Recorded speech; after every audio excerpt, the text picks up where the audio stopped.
Saya kira beliau ini benar, tapi berpikir mekanistis. Kacamata kuda dipakainya. Begitu. Karena normatif. Padahal tidak ada fenomena hukum, fenomena politik, fenomena komunikasi di ruang hampa. Baik kepentingan semua. Sekarang saya mau coba bongkar, gitu ya. Kita mulai dari MK. Keputusan yang melanggar, katakanlah diberikan sanksi etika. Itu sanksi etika itu sangat berat loh. Karena bicara etika, kita bicara baik buruk. Melanggar undang-undang, bicara benar salah. Kalau sudah melanggar etika, kalau tidak melanggar etika, dia berarti orang benar. Orang baik. Kalau dia melanggar etika, orang buruk. Bayangkan itu parah betul, gitu ya. Nah, yang kedua, keputusan MK yang memberikan kesempatan kepada kepala daerah di bawah 40 tahun, itu sama sekali saya bertanggung jawabkan secara akademik. Menabrak Pancasila. Pancasila yang mana? Sila kelima dari Pancasila. Keadilan sosial bagi seluruh rakyat Indonesia. Apakah diberikan kepada kepala daerah saja? Emang dosen nggak boleh jadi gubernur? Emang supir angkot tidak boleh? Karena ada supir angkot sudah tamat SMA, Bang. Gitu kan? Jadi hanya diberikan kepada kepala daerah yang sudah pernah. Jadi disadari atau tidak itu, banyak orang tidak bicara tentang ini. Saya mau bongkar itu. Jadi terus terang, Mahkamah Konstitusi, hakim-hakim yang di sana telah menabrak Pancasila sebagai ideologi kita, khususnya kepada sila kelima dari Pancasila. Keadilan sosial bagi seluruh rakyat Indonesia hanya diberikan kepada kepala daerah. Sehebat apa itu kepala daerah? Gitu kan? Padahal mereka itu ratusan berurusan dengan KPK. Boleh, sorry ya, agak sedikit sombong saya. Boleh diadu dengan kepala daerah itu. Kita ini. Rocky Gerung bisa diadu itu dengan kepala daerah. Gitu ya. Saya kira jangan dengan kepala negara aja gue ogah. Jadi artinya jangan dianggap. Kalau kita bicara politik, apa motifnya? Kan begitu. Setelah itu diputuskan, kawan itu kan mendaftar. Jadi tidak ada realitas sosial parsial lah Bangku. Supaya dilihat. Baru kemudian MK juga menabrak Konstitusi Undang-Undang Dasar 45. Saya pernah debat itu di salah satu TV nasional kita. Dikata pasal berapa di konstitusi yang ditabrak? Kan begitu keputusan. Bukan pasalnya. Undang-undang atau pembukaan Undang-Undang Dasar 45. Pembukaan. Alinea keempat. Maka negara kesatuan Republik Indonesia disusun berdasarkan ketuhanan yang Maha Esa. Dan yang terakhir adalah keadilan sosial bagi seluruh rakyat Indonesia. Keputusan MK menabrak daripada pembukaan Undang-Undang Dasar 45. Jadi saya katakan itu sangat parah itu. Sangat parah. Karena yang ditabrak ideologi dan ditabrak adalah konstitusi. Apakah itu harus kita biarkan?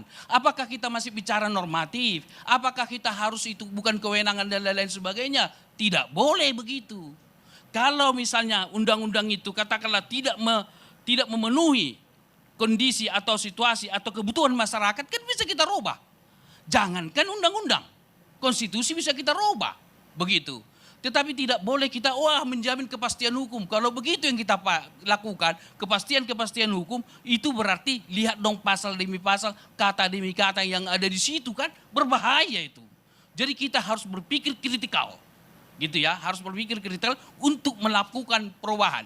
Nah kemudian dilanjutkan, oke tadi sudah dijelaskan dari teman dari PKS tentang KPU, udah jelas sekali itu, menabrak lagi.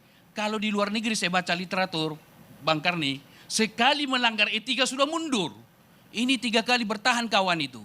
Saya terus terang, sudah berkali-kali saya katakan di media, ketua KPU segeralah mundur. Saya sudah sampaikan, mungkin gak sampai melalui forum ini, mungkin beliau dengar nanti habis dibacakan, besok dia mundur gitu kan. Baru kemudian juga saya katakan kepada Ketua Mahkamah Konstitusi, Anwar Usman, itu sahabat saya itu. Saya sudah sampaikan juga mundur dari jabatan Mahkamah Konstitusi, sudah layak mundur. Karena keputusan yang dibuat menabrak Pancasila, menabrak konstitusi pembukaan, dan melanggar etika. Sudah wajar lah, pulang aja ke kampung halaman mancing gitu, saya temanin gitu kan. Baru kemudian adalah kalau kita melihat, misalnya bansos, apakah sudah tepat sasaran? Contoh, bansos ada nggak dibagikan di pinggir jalan? Gitu kan? Nah, kalau kebetulan Emrus pakai motor, dapat. Padahal undang-undang mengatakan harus tepat sasaran. Apakah di jalan dibagikan itu tepat sasaran? Jangan dilihat dari sudut dibagi satu, cuma satu saja, tidak boleh. Karena Undang-Undang Dasar 45 mengatakan setiap warga negara. Setiap warga negara, bukan mayoritas. Bukan 2, bukan 3. Oleh karena itu, andaikan ada kecurangan nanti ditemukan. Gitu ya. Tidak boleh hanya 5% kok atau 2 orang kok kecurangan. Nggak boleh. 1 suara tidak boleh mengalami kecurangan. Salah hitung mungkin bisa diperbaiki. Kenapa? Undang-Undang Dasar 45 mengatakan setiap warga negara. Jadi 1 suara tidak boleh dicurangi. Oleh karena itu saya pikir, nah katakanlah hak angket misalnya seperti itu. Kalau sepanjang itu sesuai dengan undang-undang dan yang dilihat pengawasan terhadap undang, silakan saja jalan. Justru menurut saya, sebagaimana dikatakan Ade Armando, kemungkinan kecurangan itu bisa saja dialami oleh partai-partai lain, dilakukan oleh lain. Oleh karena itu justru saya mendorong semua partai politik bersama-sama kita, rakyat, mengajukan hak angket itu supaya terang benderang, supaya terbuka. Terus terang saya mengatakan, andaikan tidak dibuat hak angket, ada yang menang. Kan artinya bahwa kemenangan itu sebagai output daripada ketidakpuasan, sebagai output daripada dugaan kecurangan, sangat tidak legitimate.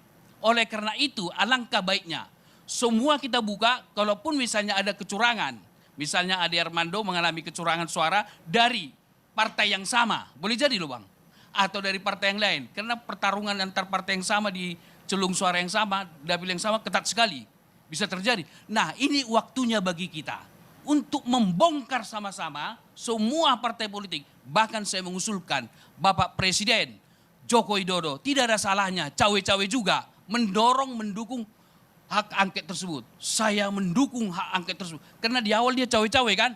Nggak apa-apa, di akhir dia cawe-cawe juga. Artinya saya mendukung hak angket ini. Supaya apa? Legitimit kekuasaan Bapak Joko Widodo ini udah menjelang berakhir. Karena pembicaraan publik, terus terang saya mengamati, tidak begitu produktif terhadap Joko Widodo.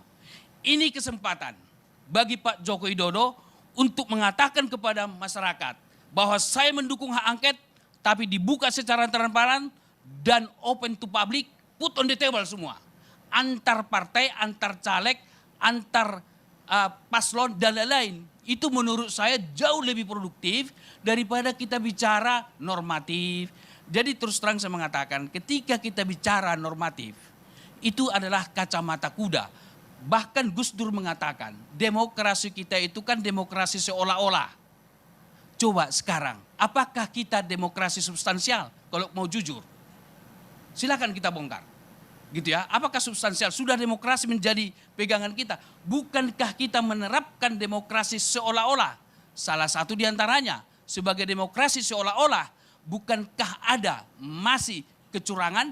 Bukankah ada kerjasama dengan oknum-oknum KPU yang sudah terjadi beberapa waktu yang lalu? Tidak tertutup kemungkinan KPU juga bisa bermain dalam konteks ini. Nah inilah kesempatan bagi kita Bang Karni. Menurut saya mari kita bongkar sama-sama apapun konsekuensinya. Karena apa? Dengan membongkar, dengan mengangkat ke permukaan semua, ini menjadi pendidikan politik. Bagi masyarakat, saya terus terang. Karena saya seorang akademisi, sebagai dosen, saya khawatir generasi muda kita. Dengan pola kepemiluan kita ini, terus terang saya melihat sangat-sangat tidak mendidik untuk generasi muda kita. Karena apa? Karena terjadi proses-proses yang banyak hal diduga kecurangan-kecurangan tersebut. Nah, dugaan kecurangan ini kan belum pasti. Bisa juga tidak terjadi. Untuk itulah kita bongkar sama-sama dugaan ini. Demikian Bang Karni.